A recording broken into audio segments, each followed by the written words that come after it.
كرم الله وأتى الناصر من الله في ربيع كرم الله وأتى الناصر من الله يا له شهر عظيم وكريم كرم الله وعلى آله وصحبه ومن والاه رب اشرح لي صدري ويسر لي أمري واحلل عقدة من لساني يفقه قولي ثم أما بعد. Donc le livre Le vrai visage du prophète Mohammed sallallahu alayhi wa sallam, pourquoi il a été écrit?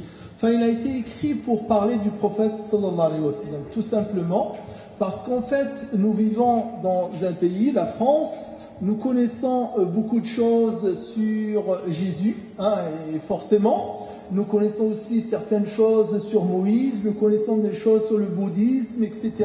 Mais sur le prophète sallallahu alayhi wa sallam, c'est qu'un tissu de préjugés.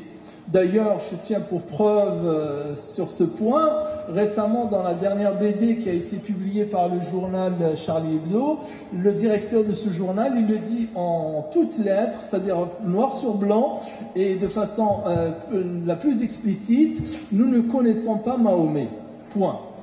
Il dit comme ça, il dit, disons-le franchement, nous ne connaissons pas Mahomet, point.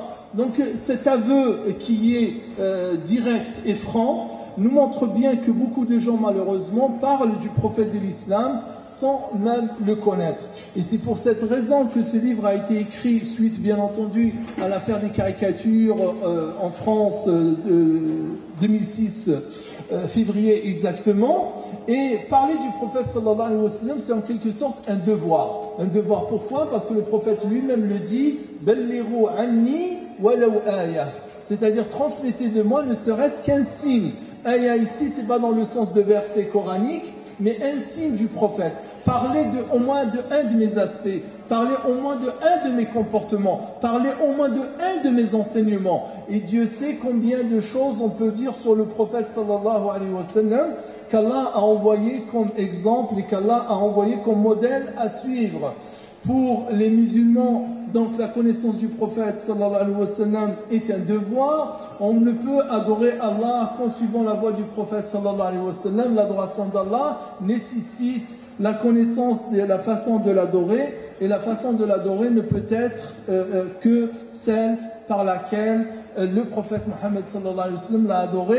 Et tout à l'heure, de toute façon, l'intervention du frère Monsef portait sur ça, la sunna, qui est la voie du prophète sallallahu alayhi wa sallam. Comprendre cette sunna du prophète sallallahu alayhi wa sallam, bien la comprendre bien entendu, fait partie des devoirs du musulman. Et Dieu sait combien aujourd'hui les moyens sont aisés et les moyens sont à la portée des gens. Ces livres-là, les deux livres qui ont été écrits sur la sunna par le frère Monsef, des cassettes, des conférences qui ont été faites sur ça, et tout ça nous facilite l'accès dans toutes les langues d'ailleurs, en anglais, en français, en arabe. On a toutes ces sources-là, riches et diverses, qui nous facilitent cela. Maintenant, si on passe du musulman vers le non-musulman, se pose le problème de comment parler du prophète sallallahu alayhi wa sallam.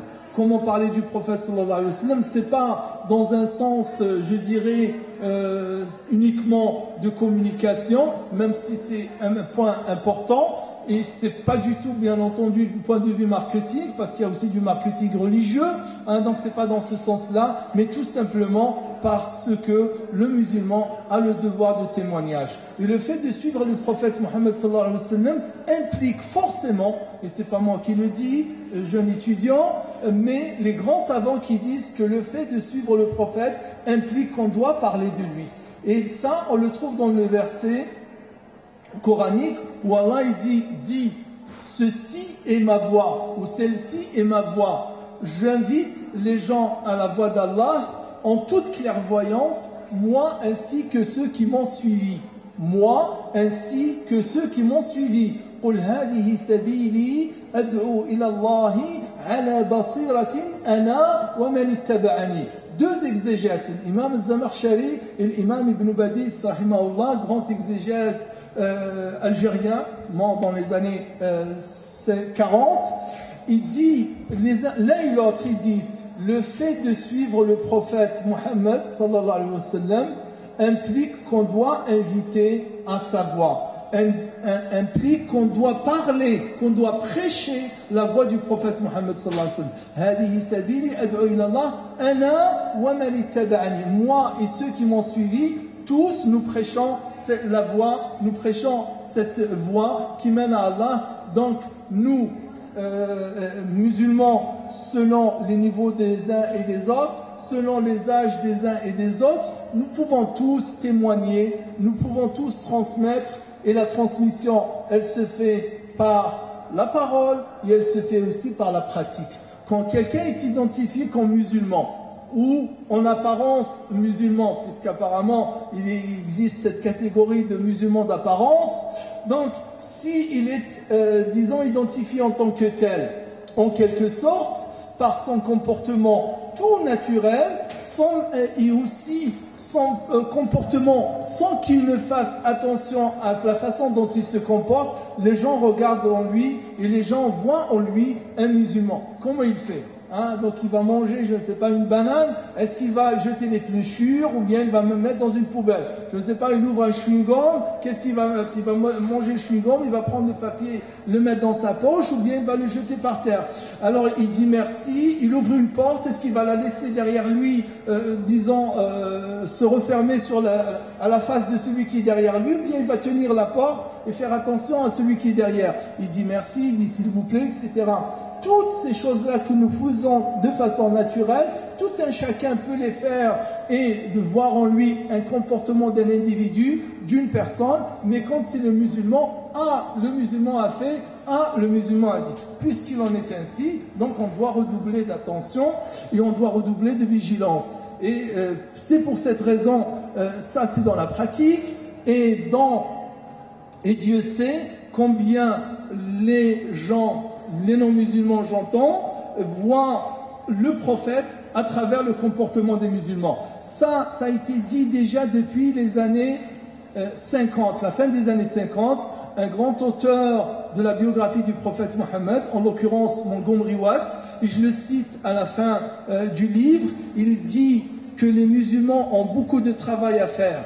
Ils ont beaucoup de choses à faire pour parler de leur prophète. Et surtout, ils ont un grand travail à faire pour trouver dans les valeurs du comportement et de la vie du prophète qu'ils peuvent transmettre à l'Occident. Et s'ils savent le faire, s'ils sauront bien trouver, le sujet de tout à l'heure est important, dans le comportement du prophète, ce qui relève du conjoncturel, ce qui relève du naturel en tant qu'humain, et ce qui relève de l'universel, ils vont transmettre cet universel-là à tout le monde, ils pourront certainement séduire beaucoup de gens. Ça, c'est Montgomery Watt, écrivain d'une biographie de 700 pages sur le prophète sallallahu alayhi wa sallam, une des plus grandes biographies écrites sur lui. Il dit aussi, Montgomery Watt, il dit mais il faut faire attention que les non-musulmans voient ou bien ils vont juger de la conduite du prophète, surtout à travers le comportement des musulmans.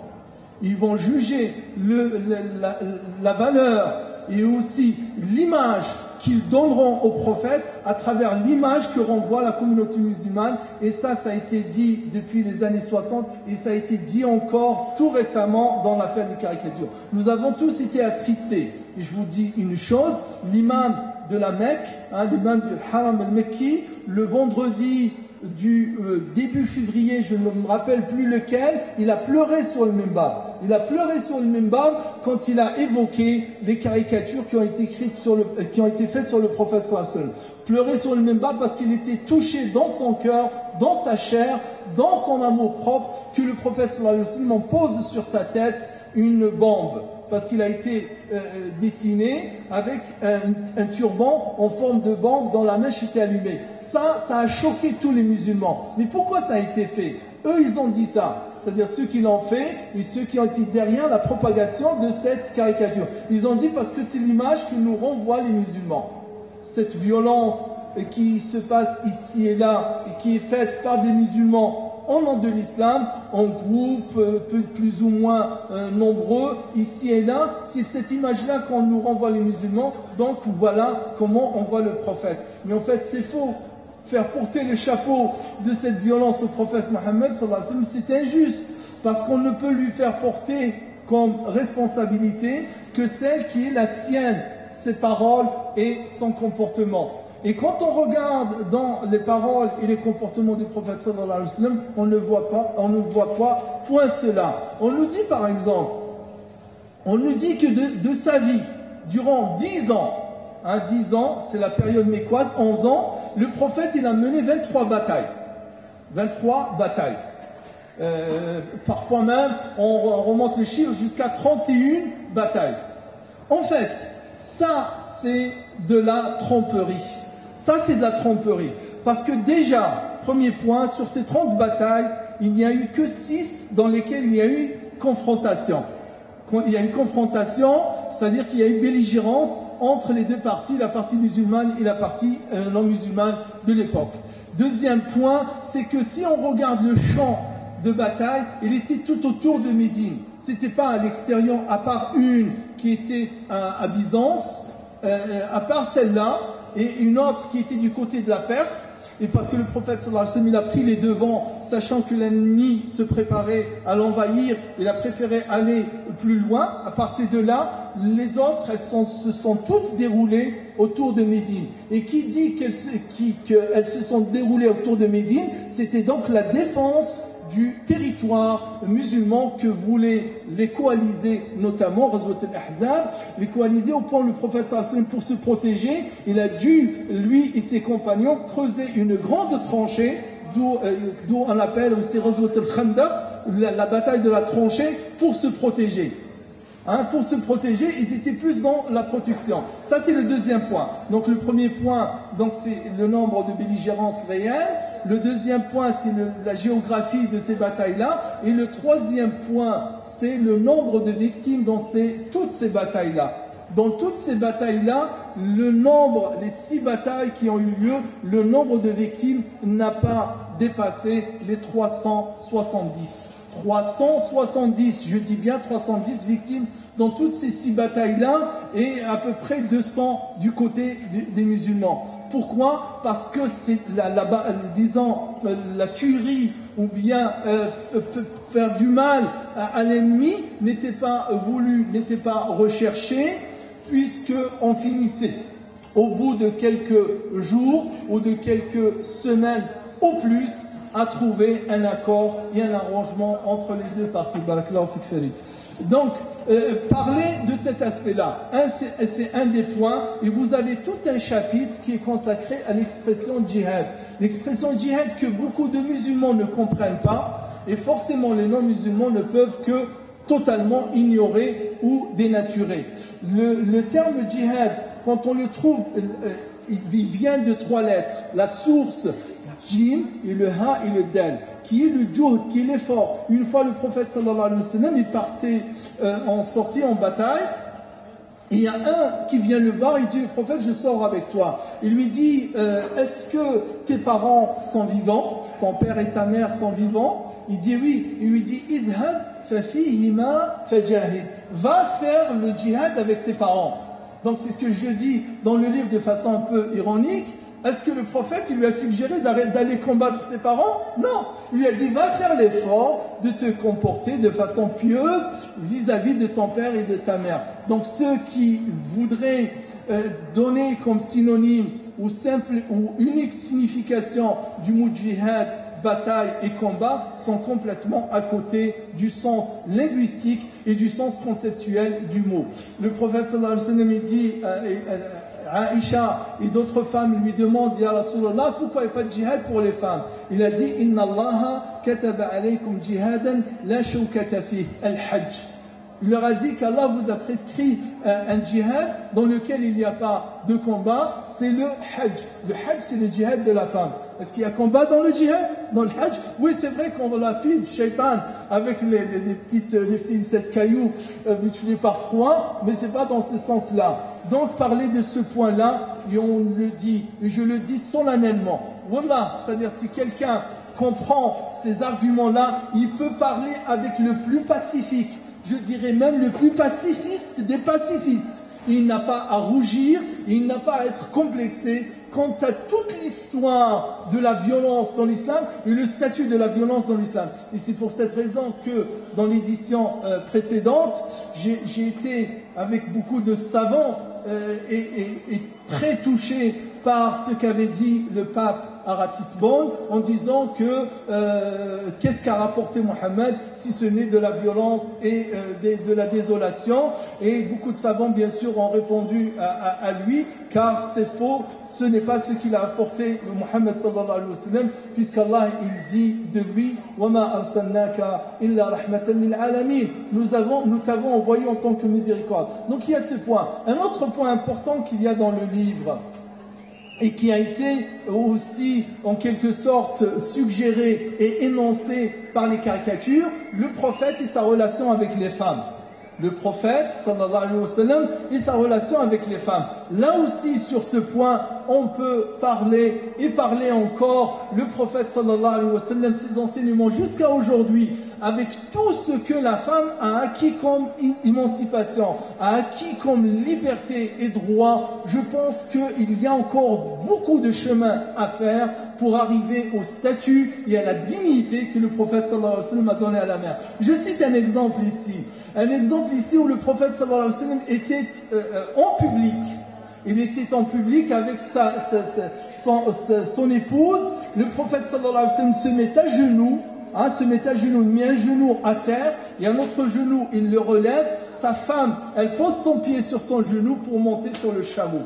Un geste en public, le prophète se mettre à genoux, poser son pied, et c'est un hadith authentique, c'est pas un hadith qui a été forgé pour donner une belle image de l'islam et du prophète sallallahu alayhi wa sallam, c'est un récit authentique qui nous a été rapporté depuis des siècles, c'est-à-dire du vivant même du prophète sallallahu alayhi wa sallam. Je cite un autre exemple, le prophète chez lui avec Aïcha, son voisin perse il vient l'inviter et lui dit voilà je t'invite. Le perse apparemment, comme il est rapporté dans les hadiths, c'était un bon cuisinier, c'était un master chef, vraiment qui excellait. Lui dit Mohammed viens manger chez moi. Lui dit tu m'invites moi tout seul ou tu l'invites avec moi Aïcha? Lui dit non c'est pour toi tout seul. Lui dit non alors je ne viens pas. Il vient, il insiste une deuxième fois, il lui dit viens manger, j'ai fait un bon repas, viens manger. Il lui dit et elle vient avec moi? Il lui dit non. Et la troisième fois, il insiste pour, le hadith il est dans Sahih Muslim, lui dit viens, lui dit et elle, lui dit elle aussi tu peux la ramener avec toi. Et là le professeur lui dit là maintenant je viens et je réponds à ton invitation par l'affirmative. Donc et on peut encore trouver d'autres exemples. La polygamie du prophète sallallahu alayhi wa sallam, on n'a pas à rougir. Je cite un exemple ici, Voltaire.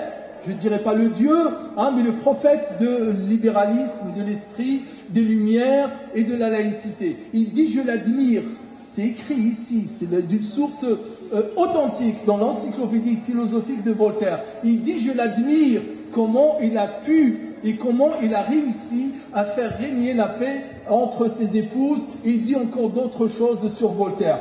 Donc le livre a été écrit pour le non-musulman, il a été écrit surtout, je dirais, pour le musulman, pour qu'il sache parler de l'islam, pour qu'il sache parler du prophète Mohammed sallallahu alayhi wa sallam. Parce que sur cela, nous avons un grand déficit.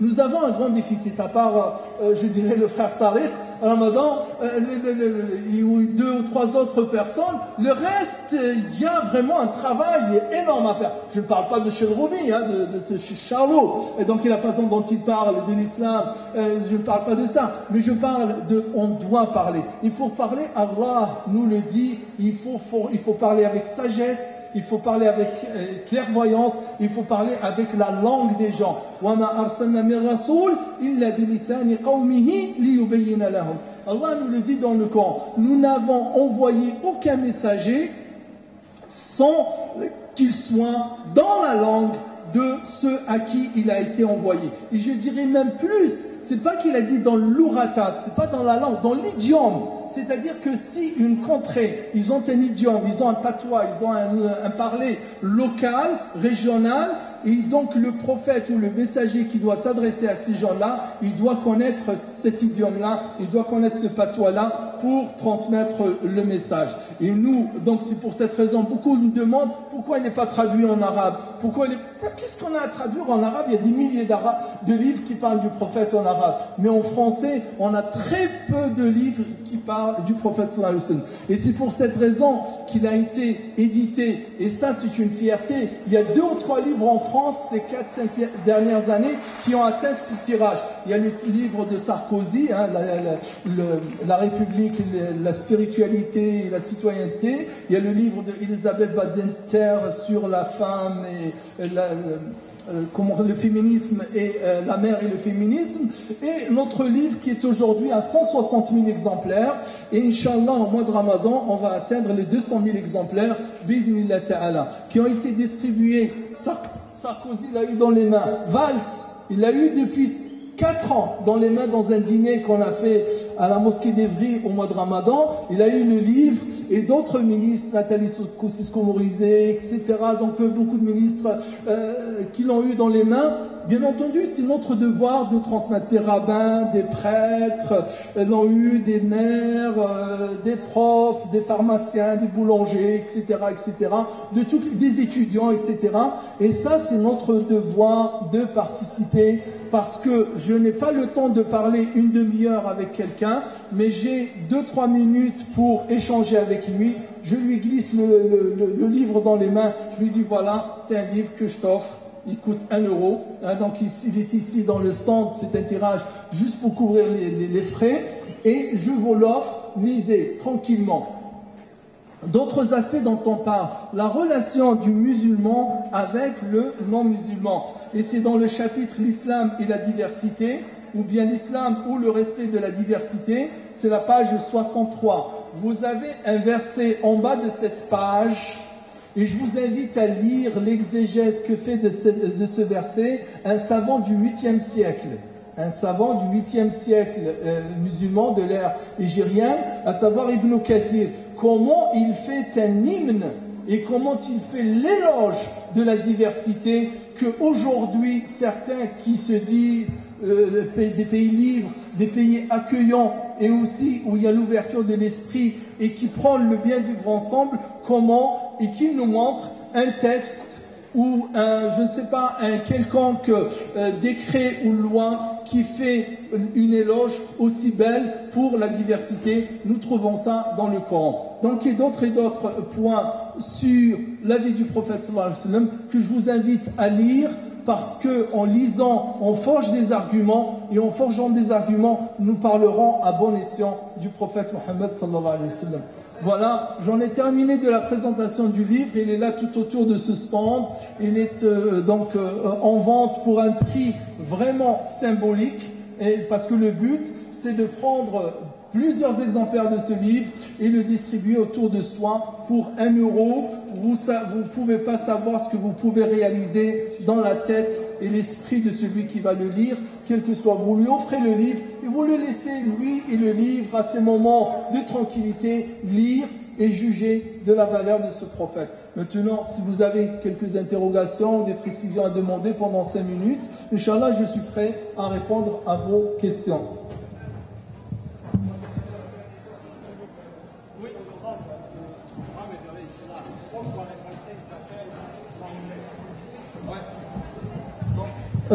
La question que le frère me pose, il me dit, le prophète Mohammed, pourquoi on l'appelle Mahomet? Il y a un chapitre dans le livre qui est consacré à ça. C'est un chapitre inédit, dans le sens qu'il n'y a pas pour l'instant quelqu'un qui a écrit et qui a rassemblé tous les avis sur ce point. Première réponse, c'est en fait le français, la langue française. Contrairement à la langue germanophone, c'est-à-dire les germanophones, les anglophones, les néerlandophones, etc., eux ils disent Mohammed. En anglais on dit Mohammed, en allemand on dit Mohammed, en néerlandais on dit Mohammed, sauf le français. Le français, ils ont cette manie et ce problème de traduire et de modifier les noms. Avicenne pour Ibn Sina. Et le frère dit exprès. Oui, exprès aujourd'hui. Aujourd'hui, ils le font exprès. Mais avant, au 9e siècle, au Moyen-Âge, c'était leur façon de prononcer. Mais maintenant, aujourd'hui, je suis d'accord avec vous, ils le font exprès. Ils le font exprès, ça exprime d'une certaine façon une arrogance hein, et aussi leur non-acceptation des choses telles qu'elles sont. Oui, je suis d'accord. Mais par contre, ce qui est propagé ici et là, que Mahomet signifie Mahomet, c'est faux. Ça, c'est complètement tiré par les cheveux. Les arabophones pensent trouver dans Mahomet Mahomida, le même de la négation. Ça, c'est tiré par les cheveux. Et j'en parle dans le livre, c'est pas vrai. Mais c'est une déformation désolante. Barakallahu fik.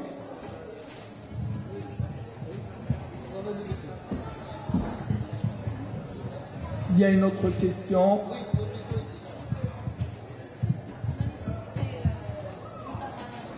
Oui.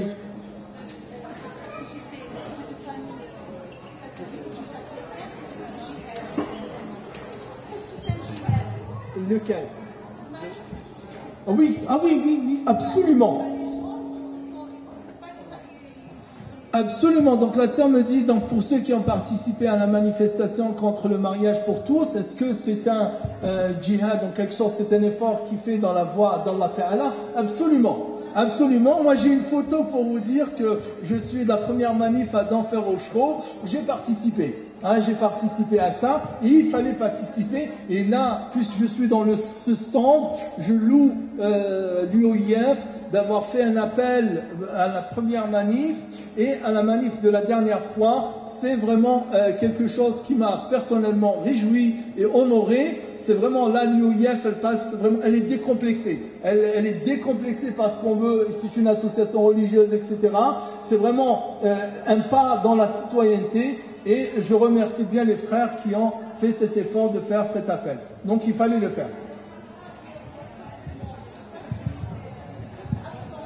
Oui, c'est vrai que les femmes ont été absentes, ils ont été peu nombreuses, et parce que malheureusement... Exactement, j'ai vu ça. Tout à fait. La sœur, elle dit que alors que les Français, c'est-à-dire les non-musulmans, étaient très nombreux, avec leurs enfants, leurs bébés en poussette, en landau, etc. Ils étaient très nombreux, père, mère, grand-père, etc.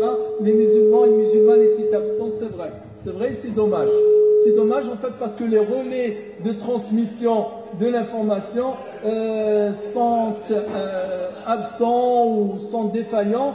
Et d'une façon générale aussi, nous sommes lourds. Nous ne fonctionnons pas au diesel, mais nous fonctionnons, je ne sais pas à quel carburant spirituel qui a du mal à se mettre en action pour beaucoup de choses. Regardez ce qui se passe par exemple avec le procès de la crèche Babilou. Il y a déjà des réactions d'un peu de partout, les hommes politiques, les intellectuels, etc., islamophobes, surtout à leur tête, et les musulmans encore et encore dans des réactions toutes timides, etc.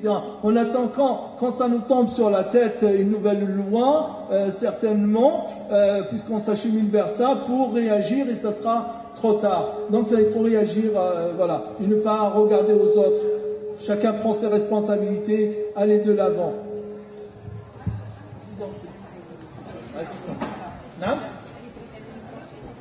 Non, je ne sais pas si elle est licenciée. En tout cas, la Cour de cassation le procès, donc elle lui a donné raison. Et si elle a été licenciée, elle va être indemnisée pour tout le temps qu'elle a passé.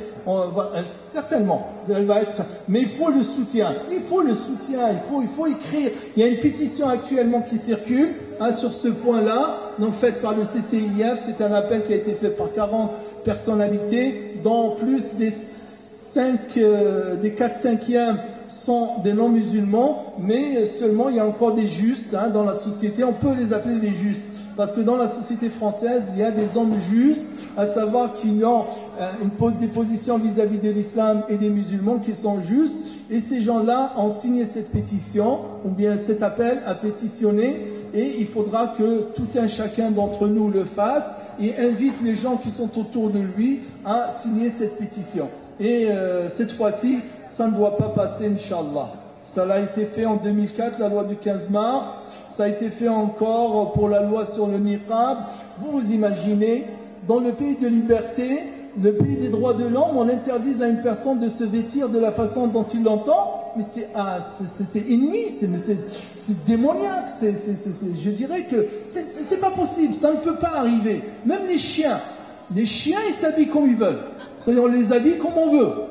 n'est-ce pas? Vous pouvez habiller votre chien comme vous voulez, il n'y a aucune loi, aucune directive, aucun décret qui peut, il a froid, vous lui tricotez, je ne sais pas, un gilet en rose etc.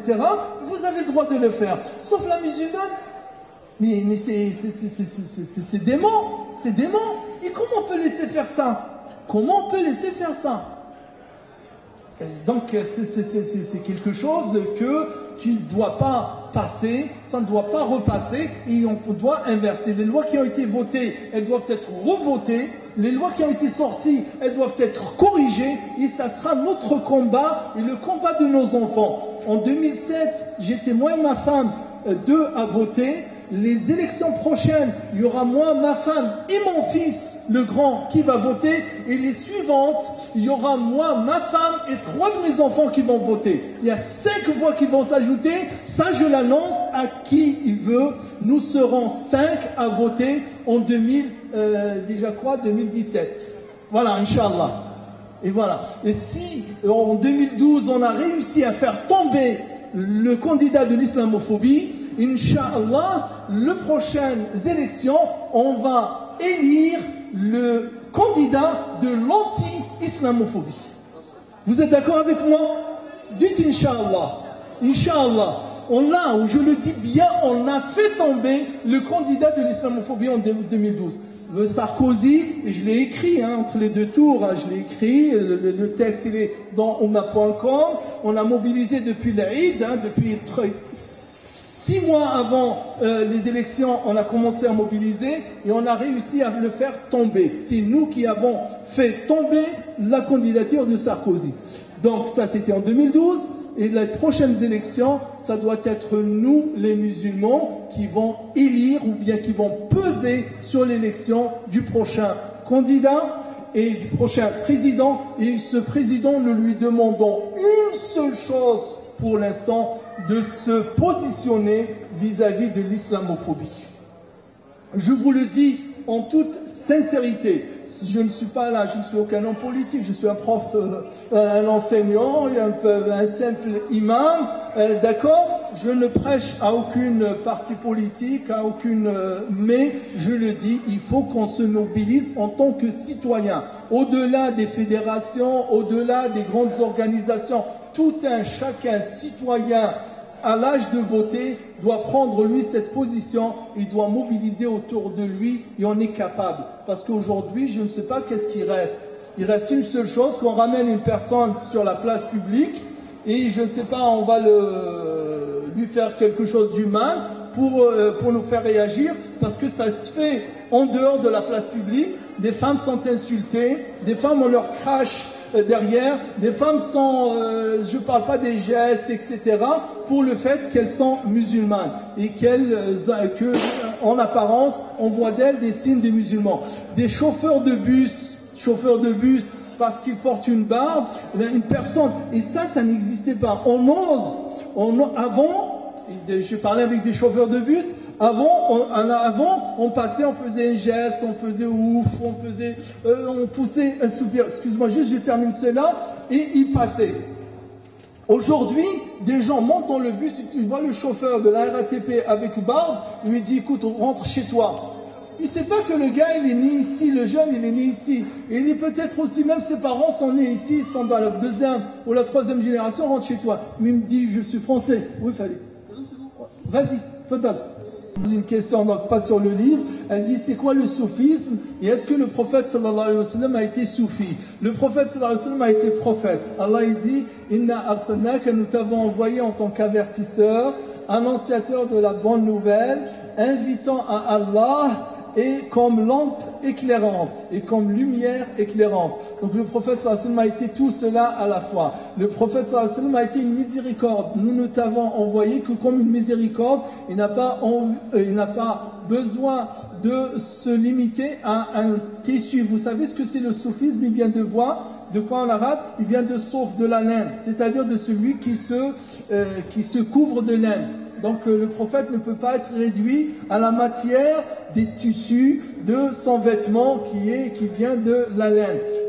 Par contre, dans le soufisme et dans toute autre école ou toute autre, je dirais, pratique, il peut y avoir du bien, il peut y avoir des choses qui ne le sont pas. Et tout ce qui est conforme au livre d'Allah, aux enseignements coraniques et aux enseignements du prophète sallallahu alayhi wa sallam, fait partie de l'islam, et surtout qu'on est dans un stand qui a pour titre la compréhension saine de l'islam. Et tout ce qui n'est pas conforme au Coran, parole d'Allah, et à la sunna du prophète sallallahu alayhi wa sallam ne peut être accepté. Voilà. Si par soufisme on entend éducation spirituelle, vous avez un livre sur l'éducation spirituelle du frère Mohamed Minta, l'imam de la Dessine à Lyon, l'éducation spirituelle et la perfection de l'âme selon le Coran et la Sunna. Si on entend par ça, par le soufisme, cette purification spirituelle avec les outils qui sont issus de la parole d'Allah et de la Sunna du prophète sallallahu alayhi wa sallam, oui, c'est bon, c'est accepté. Si on entend par ça des chants et des danses loin de toute invocation saine d'Allah et du prophète sallallahu alayhi wa sallam, certainement ni le prophète ni ses compagnons ne l'ont fait. Si vous voulez les autres, Inch'Allah, je vous posais une question sur ce livre, qui l'a lu? Est-ce que parmi vous, des frères ou des sœurs, ont déjà lu le livre Le vrai visage du prophète Mohammed? Et ça, c'est aussi un problème qui se pose chez nous. Vous savez, il y a une tradition prophétique. Nous aimons le prophète et nous aimons le suivre. Il y a une tradition prophétique, c'est la transmission. C'est la transmission.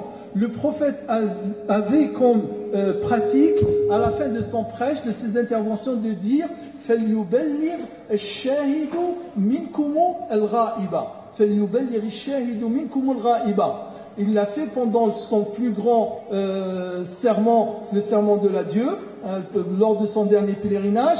Quand il a fini son prêche, il a dit que ceux qui sont présents transmettent à ceux qui sont absents. Parce qu'il se peut que celui qui transmet, ou bien celui à qui on transmet, comprendra mieux et tirera plus de bénéfices de ce qu'on lui transmet que celui qui transmet.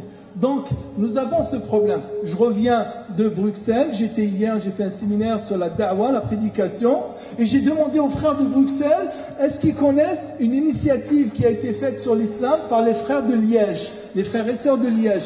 Le centre islamique de Liège, ils ont fait un livre à peu près, un peu plus grand que ça, qui s'appelle « Nous sommes musulmans », qui explique. Ils ont fait un très très beau livre.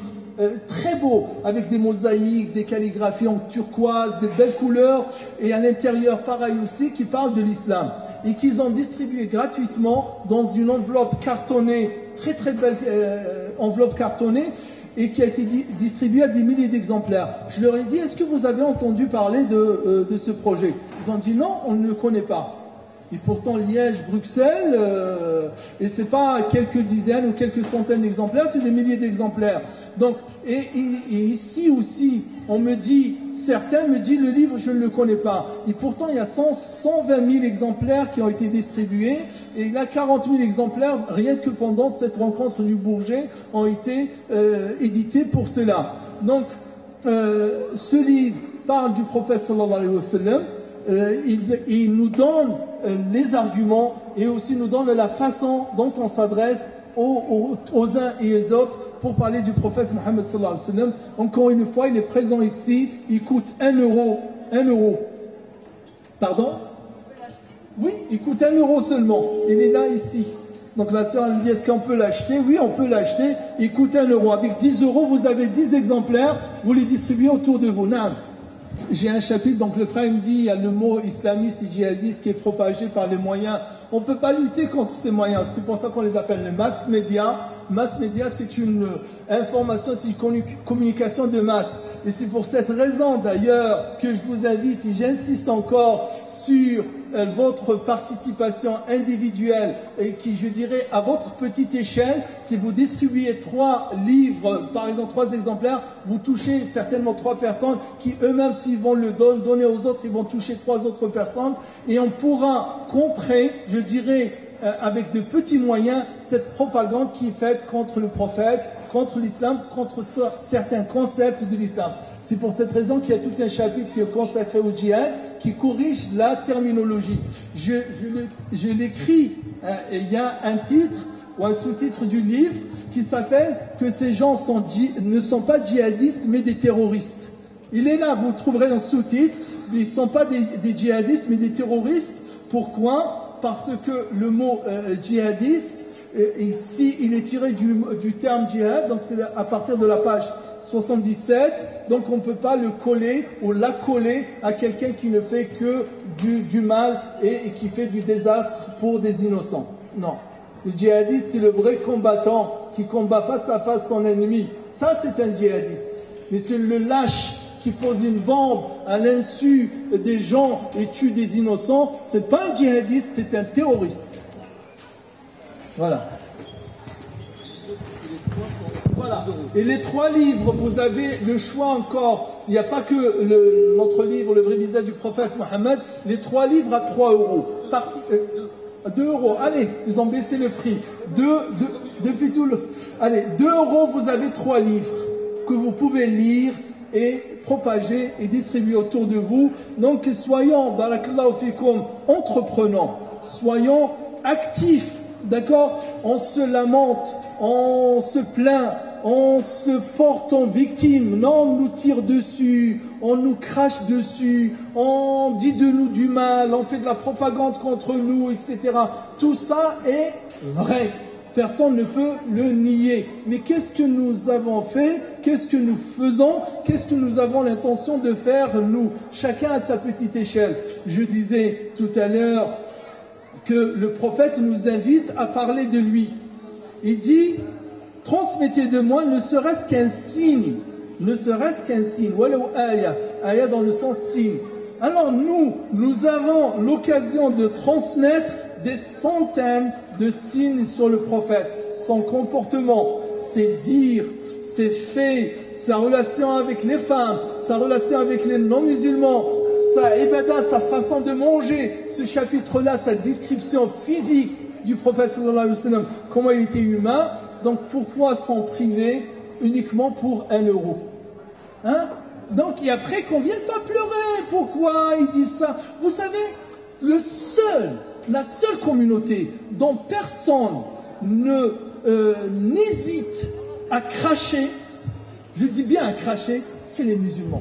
On ne peut parler des homosexuels sans tourner sa langue, pas 7 fois, mais 70 fois.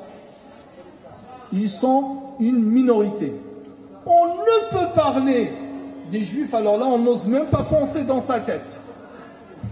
Ils ont peur même de penser dans leur tête. C'est pas insinuer ou parler, ils n'osent même pas. Ils sont 6 fois ou 7 fois moins nombreux que les musulmans.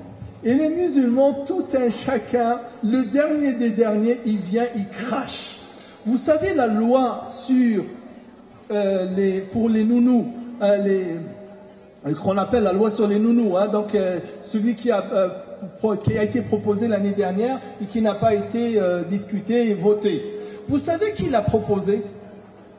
C'est un parti, c'est pas, je dirais, minoritaire, ultra minoritaire. C'est les radicaux de gauche, qui n'existent plus depuis un siècle. Ils n'ont plus de poids depuis un siècle. Un seul quartier de France, ces citoyens musulmans peuvent le rendre à néant, à le rendre son score dans toute élection ridicule. Ce minuscule et ultra minoritaire parti va proposer une loi qui va à l'encontre des droits d'une partie, d'une communauté qui comprend 6 millions de personnes. Alors là, vraiment, il faut marcher sur la tête pour comprendre ça. Et jusqu'à présent, je pense qu'on ne marche pas sur la tête, on marche sur les pieds, et pourtant, ça passe. Oui ou non? Ça passe. Alors, qu'est-ce qu'on attend pour réagir? Et la réaction, vous avez une réaction des plus faciles. Allez s'inscrire sur les listes électorales Et même ceux qui n'ont pas la nationalité, dont les enfants, filles, garçons, ou les voisins, ou les amis, ou les connaissances ou la famille votent, c'est son devoir de les encourager à voter. Oui ou non? C'est son devoir. Il ne le fait pas, mais il encourage celui qui peut le faire de le faire.